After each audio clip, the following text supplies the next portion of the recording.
ಎಲ್ಲ ಮಾಧ್ಯಮಿತರಿಗೂ ಶರಣೆಂದು ನಿನ್ನೆ ನಮ್ಮ ಜಿಲ್ಲೆಯ ಡಿಸಿಸಿ ಬ್ಯಾಂಕ್ ನಲ್ಲಿ ಎಲ್ಲ ಮೆಂಬರ್ಗಳ ಒಂದು ಸಭೆ ಏರ್ಪಾಡಾಗಿತ್ತು.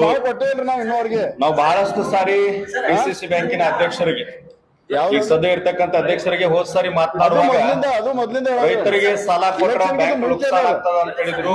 ನಾವೆರಡು ಸಾರಿ ತಮ್ಮ ಮಾಧ್ಯಮದ ಮೂಲಕ ಎಚ್ಚರಿಕೆ ಕೊಟ್ಟಾಗ ಬಹಿರಂಗ ಸಭೆಯೊಳಗ ಕ್ಷಮೆಯನ್ನು ಕೇಳಿದ್ರು. ಅವರು ಕೂಡ ನಾನು ಈ ಸದ್ಯ ಇರ್ತಕ್ಕಂಥ ಅಧ್ಯಕ್ಷರಿಗೆ ನೇರವಾಗಿ ಎಚ್ಚರಿಕೆ ಮೂಲಕ ಒಂದು ವಿನಂತಿಯನ್ನು ಮಾಡ್ಕೊಳ್ತೀನಿ. ಎಷ್ಟು ಬ್ಯಾಂಕ್ಗಳ ಹಾಳಾಗವ ಈಗಾಗಲೇ. ಇದು ರೈತರ ಬ್ಯಾಂಕ್, ಸರ್ಕಾರದ ಸ್ವಾಧೀನದೊಳಗಿರ್ತಕ್ಕಂಥ ಬ್ಯಾಂಕ್ ಇದು. ನಾನು ತಮಗೇನ್ ಎಚ್ಚರಿಕೆ ಕೊಡ್ತೀನಿ ಅಂತಂದ್ರೆ, ಹಾಳಾಗಿರ್ತಕ್ಕಂಥ ನುಕ್ಸಾನ್ ಆಗಿರ್ತಕ್ಕಂಥ ಫ್ಯಾಕ್ಟರಿಗಳಿಗೆ ಸಾಲ ಕೊಡ್ಲಿಕ್ಕೆ ನಿಮ್ಗೆ ಅಧಿಕಾರ ಕೊಟ್ಟವ್ರು ಯಾರು?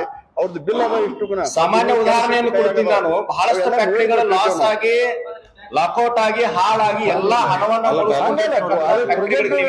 ಕೊಡ್ತಾ ಇದ್ದೀರಿ. ಮೊದಲು ನಿಮ್ಗೆ ಎಚ್ಚರಿಕೆ ಕೊಡ್ತೀನಿ, ನಾನು ಬಿಜೆಪಿ ಅಲ್ಲ, ಕಾಂಗ್ರೆಸ್ ಅಲ್ಲ, ಜೆಡಿಎಸ್ ಅಲ್ಲ, ಈ ನಾಡಿನ ಸಮಸ್ತ ಅನ್ನದಾತರ ಪರವಾಗಿ ನೇರವಾಗಿ ಮಾತನಾಡ್ತಾ ಇದ್ದೀನಿ.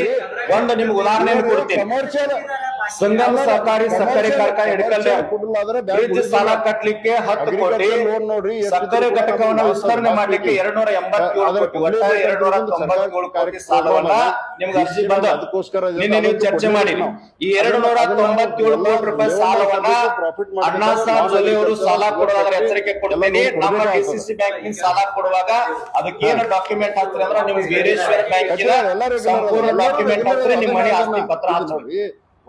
ಅಕಸ್ಮಾತ್ ಆಗಿ ಇದನ್ನ ಹಚ್ಚದೆ ಇದ್ರ ಕರ್ನಾಟಕ ರಾಜ್ಯ ರೈತ ಸಂಘ ಅಷ್ಟೇ ಅಲ್ಲ, ಇಡೀ ಬೆಳಗಾಂ ಜಿಲ್ಲೆ ಜನಜಾಗೃತಿಯಾಗಿ ಬ್ಯಾಂಕಿಗೆ ಚಾವಿ ಹಾಕ್ಬೇಕಾಗ್ತದೆ ಮತ್ತು ಅಧ್ಯಕ್ಷರ ಮನೆಗೆ ನೇರವಾಗಿ ಚಾವಿ ಹಾಕಿ ಹಣವನ್ನು ಮಾಡ್ಬೇಕಾಗ್ತದೆ. ಯಾಕಂದ್ರೆ ರೈತರ ಬ್ಯಾಂಕ್ ಅದು ಬಹಳಷ್ಟು ಹಾಳು ಮಾಡಕತ್ತೀರಿ. ಎರಡನೇದಾಗಿ ಹೇಳ್ತೀನಿ, ಎಷ್ಟು ಲಾಸ್ ಅದಪ್ಪ ಸಂಗಮ್ ಫ್ಯಾಕ್ಟರಿ ಅಂತಂದ್ರ 9,445.53 ಲಕ್ಷ ಕೋಟಿ ಹಾನಿ ಅದ ಈಗಾಗಲೇ ಇದು ಫ್ಯಾಕ್ಟರಿ. ಆದ್ರೂ ಅದಕ್ಕೆ ಸಾಲ ಕೊಡ್ತಾ ಇದ್ದಾರೆ. ಎರಡನೇದಾಗಿ ಸಂಜಯ್ ಪಾಟೀಲ್ ಅಂತ ಶಾಸಕರು, ಮಾಜಿ ಶಾಸಕರು, 6 ಎಕರೆ ಭೂಮಿ ಅದ, ಏನು ಒಂದು ಕಲ್ಲಿಲ್ಲ, ಪೂಜೆ ಇಲ್ಲ, ಕಟ್ಟಡ ಇಲ್ಲ, ಅದಕ್ಕೆ ಲೋನ್ ಎಷ್ಟು ಕೇಳ್ತಾರ ಅಂದ್ರೆ 120 ಕೋಟಿ ಸಾಲ ಕೇಳ್ತಾರೆ. ಏನ್ ಬೆಳಗಾಂ ಜಿಲ್ಲಾ ರೈತರ ಅಂತಂದ್ರೆ ಏನ್ ಅಜ್ಞಾನಿಗಳಂತ ತಿಳ್ಕೊಂಡಿರಿ ನೀವೆಲ್ಲ. ಅದೇ ರೀತಿಯಾಗಿ ಮಲಪ್ರಭಾ ಸಹಕಾರಿ ಸಕ್ಕರೆ ಕಾರ್ಖಾನೆ ಚಂದ್ರರಾಜ್ ಹಟ್ಟಿಗಳವರು ಮೊನ್ನೆ ಚುನಾವಣೆ ಆರಿಸಿ ಬಂದ್ ಅಧ್ಯಕ್ಷರಾಗ್ಯಾರ. ಅದು ಎಷ್ಟು ಅದ ಅಂದ್ರ 175 ಕೋಟಿ ರೂಪಾಯಿ ಹಾನಿ ಅದ, ಲಾಸ್ ಅದ. ಆಮೇಲೆ 204 ಕೋಟಿ ರೂಪಾಯಿ ಈಗಾಗಲೇ ಎಲ್ಲರ ಮ್ಯಾಗ ಸಾಲ ಅದ. ಅದಕ್ಕೆ ಎಷ್ಟು ಸಾಲ ಕೇಳ್ತಾರಂತಂದ್ರ 75 ಕೋಟಿ ರೂಪಾಯಿ ಸಾಲ ಕೇಳ್ತಾರೆ. ಅದೇ ರೀತಿಯಾಗಿ ಹರ್ಷ ಶುಗರ್ಸ್ ಅಂತೇಳಿ ದುಡಿಯುವ ಬಂಡವಾಳಕ್ಕಾಗಿ 50 ಕೋಟಿ ಸಾಲ ಕೇಳ್ತಾರೆ. ಅತನಿ ಶುಗರ್ಸ್ ಕೆಂಪಾರ್ ನವಲಿಹಾಳ ಅಂತೇಳಿ ಇದಕ್ಕೆ 32.75 ಕೋಟಿ ರೂಪಾಯಿ ಸಾಲವನ್ನ ಕೇಳ್ತಾರೆ. ಅರ್ಜಿ ಬಂದ ನಿನ್ನೆ ಚರ್ಚೆ ಮಾಡ್ಯಾರ ಇವರೆಲ್ಲ.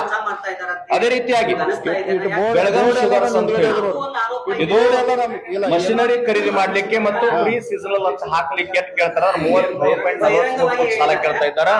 16 ಕೋಟಿ ಸಾಲ ಕೇಳ್ತಾರೆ. ಇವರೆಲ್ಲ MLA MP ಗಳು, ಮಿನಿಸ್ಟರ್ ಫ್ಯಾಕ್ಟರಿಗಳದಾವ.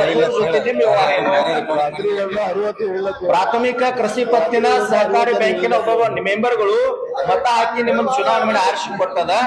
ಈ ಮಿನಿಸ್ಟರ್ಗಳಿಗೆ, MLA ಗಳಿಗೆ ಹಾಳು ಮಾಡಿದ ಲಾಸ್ ಆಗಿರ್ತಕ್ಕಂಥ ಫ್ಯಾಕ್ಟರಿಗಳಿಗೆ ಯಾಕೆ ಸಾಲ ಕೊಡ್ತಾ ಇದ್ದೀರಿ?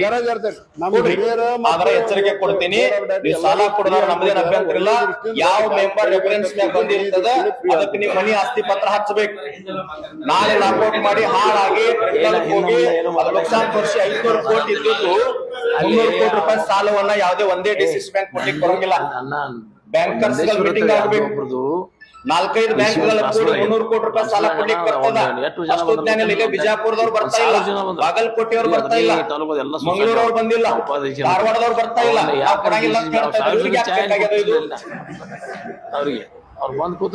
ಎಷ್ಟೊಂದು ನುಕ್ಸಾನ್ ಮಾಡ್ತಾ ಇದ್ದಾರೆ ಡಿಸಿಸಿ ಬ್ಯಾಂಕ್ ಅಂತಂದ್ರ ಬಂದ್ರು ಅವಾಗ ಹೇಳಿ ಅಜೆಂಡಾಗಳು ಈ ಅಜೆಂಡಾ ಕ್ಯಾನ್ಸಲ್ ಮಾಡ್ಯಾರ.